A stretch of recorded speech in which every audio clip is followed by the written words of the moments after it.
One of the less well-known byproducts of the ERA project has been our involvement in research tools for managing and reading electronic records. We do not have a research and development budget. However, from the beginning, we've used funding from the ERA account and invested those monies in coordinated research with leading research agencies throughout the Federal Networking and Information Technology Research and Development Program.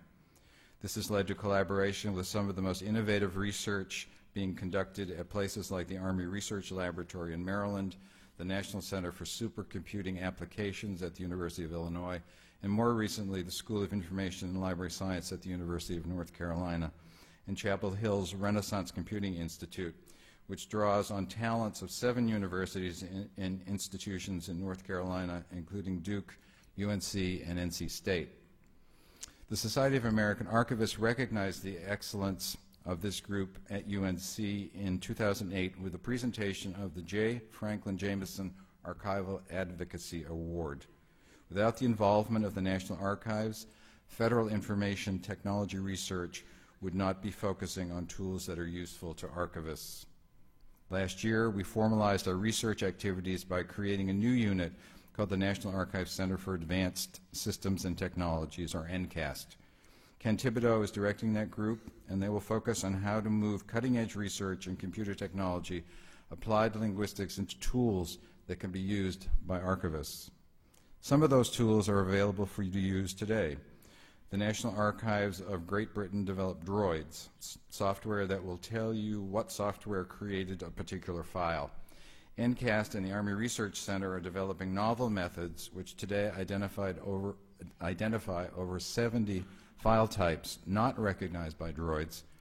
These results and developments will ultimately be incorporated into Droids. Droids, however, just shows us how to unlock the box.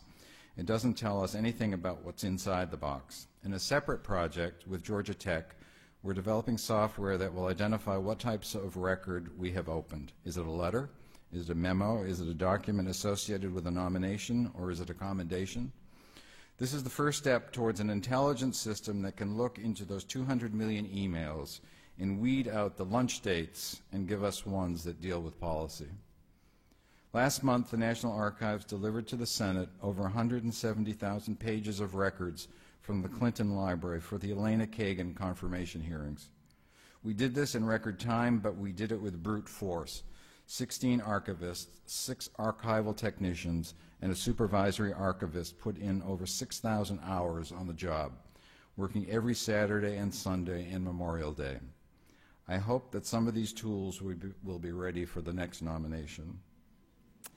Another tool available to you today is IRODS, which stands for Integrated Rule-Oriented Data System. IRODS is another example of how our research collaboration is serving the broader archival community. This year, the IRODS Users Group meeting, a group of researchers presented initial results from the Distributed Custodial Archival Preservation Environments, DCAPE, a project funded by the National Historical Publications and Records Commission. DCAPE develops a framework to support institution-specific preservation policies while providing the economy of scale needed for cost-effective services.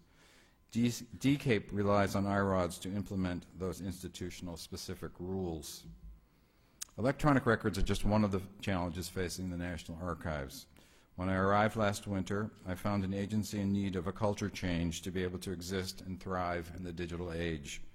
The National Archives needs to be more nimble, it needs to take risks in trying new approaches to record keeping, and it needs to make smarter and more creative use of technology.